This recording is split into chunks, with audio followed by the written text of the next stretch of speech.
जाजपुर देही प्रभावित पुण्यतोया बैतरणी नदीर दशाश्वमेध घाटरे गीता जागरण परिषद पक्षरु बोईत बंधन उत्सव अनुष्ठित हो परिषदर सभापति प्रतिमा करंक सभापतित्व अनुष्ठित यह उत्सव को जाजपुर विधायिका सुजाता साहू मुख्य अतिथि भाव जोगदे आनुष्ठानिक भाव उद्घाटन करथिले।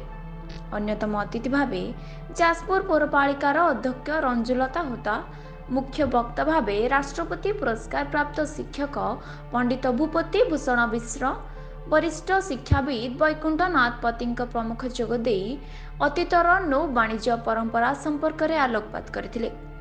एही अवसर में जिला स्तरीय बोईत बंधन कार्यक्रम अनुष्ठित होइतिला। अन्वेषण थिएटर ग्रुप पक्षरु साधव पुआ बहु बेश होई बैतरणी नदी कूल बोईत बंधन करथिले। एही बोईत बंधन उत्सव को देखिबा पई हजार हजार संख्यक श्रद्धालुओं भीड़ लागितिला। एही अवसर में विभिन्न प्रतिभावान व्यक्ति को संबंधित कराजिबा सह अनुष्ठान पक्षरु पूर्वरु अनुष्ठित गीता आवृत्ति प्रतियोगिता एवं सुंदर बोईत प्रतियोगितार कृति प्रतियोगी को पुरस्कार प्रदान करा जायतिला। एही मंचरे जाजपुर थाना अधिकारी शरचंद्र पात्र रचित एवं संगीत निर्देशक दिनेश मल्लिक निर्देशित जगन्नाथ भजन को उपस्थित अतिथि माने उन्मोचन करथिले। आज कार्तिक मास पूर्णिमा तो आज डंगा भसेले बहुत पुण्य हुए। ओडिया रे अच्छी जोड़े कि आज डंगा भसेले मास सारार पुण्य आम पाई से आम आसचु डंगा भसेउचु आम सब परिवार सहित आसचु आसिक बहुत खुशी लगुच। बहुत सारे भिड़ अच्छी, बहुत लोग बहुत आड़ू आसछंती बहुत भल लगुच आसिक। आज हूँ कार्तिक पूर्णिमा। कार्तिक पूर्णिमा हूँ आमर धर्मर मास। कार्तिक मास आमर धर्मर मास। आम साधवाणी माने ए दिन को अपेक्षा करिथाउ जेहेतु आमर पुरातन जुगरे आमर साधव माने जाइथिले वाणिज्य करिया पई जाभा सुमित्रा जाइथिले तांको साधववाणी माने तांको अपेक्षा करिथिले आसिले तांकर स्वामी मानकु वंदना करिवे। बहुत खुशीर दिन एटा, बहुत गर्वर दिन आम ओडिया मानक पई एटा बहुत गर्वर दिन। आम ए दिनटा को मास सारा अपेक्षा करिथाउ। आज कार्तिक पूर्णिमा आसीबो राति 4 आसिक आम डंगा भसेइबु निजक बहुत खुशी मन कर। डंगा भसा कर अर्थ हूँ आमर परिवार कल्याण पाई, पिला छुआंकर मंगल पाई, समाजर कल्याण पाई बहुत खुशी लगुच। मास सारा आम धर्म काम निजक ठाकुर पूजा करवा व्रत कर निजक कर खुशी लगुच।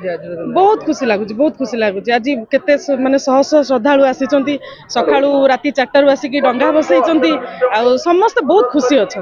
ए दिन पर समस्त अपेक्षा करती आमर छोटू बुढ़ारू बुढ़ी छोट पिलारू बालक युवती मैंने समस्त ए दिन को जो पंचुक 5 दिन से भोरू राति 4 उठी मूर्ज पकाती। आज दिन में आसिक से बुड़ पकाती, बुड़ भी बहुत लोग पकाती ये बहुत खुशी लगे। धन्यवाद।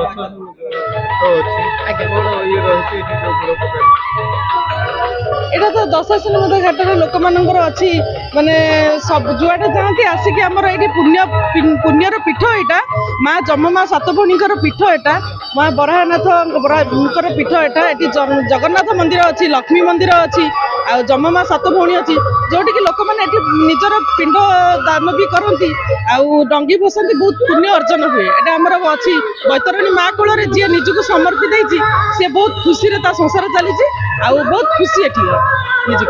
धन्यवाद। वर्ष को थरे हुए कार्तिक दशमी घाटर ये हुए। ये जममा सात भणी अच्छा, माँ काली अच्छा, ये बाणी जगार बाणी स्थान बहुत प्रसिद्ध है। कार्तिक पूर्णिमा मास डंगा बसी हुए प्लस आमर मेला पड़े ये भल डंगा बसी सका उठी घरे मूर्ज पकई आमर पूजा सारी ये डंगा बस बहुत भल लगे। बहुत खुशी लगे। हाँ तो समस्ते भलरे रुहतु मत लगे यहाँ हूँ माने आमर यहाँ बहुत प्रसिद्ध बैतरणी दशमी घाटे बुड़ देवा यहाँ हूँ बहुत फेमस ओडिशार यहाँ समस्ते बहुत दूर दूर आसती एठिकी समस्त भलरे रुहतु।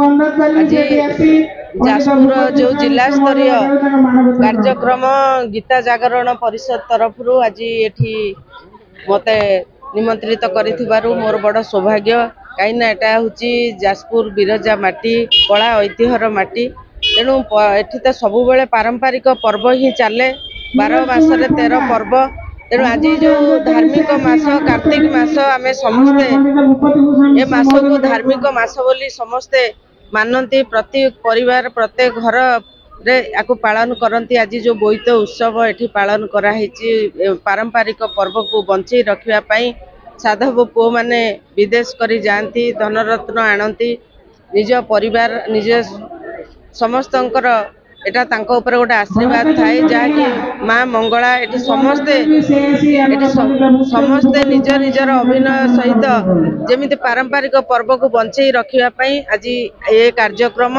तेणु आज ये कार्यक्रम एटी सभापति अछंती प्रतिमा कर महोदय आम गहन उपस्थित एटी पंडित भूपत सार महोदय वैकुंठ शिक्षाविद वैकुंठ सार महोदय जाजपुर पौराध्यक्ष महोदय समस्ते ये उद्घाटन उत्सव उपस्थित अच्छा। तेणु आज ये कार्यक्रम को जे अनुष्ठित करुचंती ये पारंपरिक को बंचई रखापी मो तरफ मु कृतज्ञता ज्ञापन करुच्ची धन्यवाद जनाऊँ। 27 वर्ष आज पदार्पण कर निश्चित आनंद और गौरव विषय।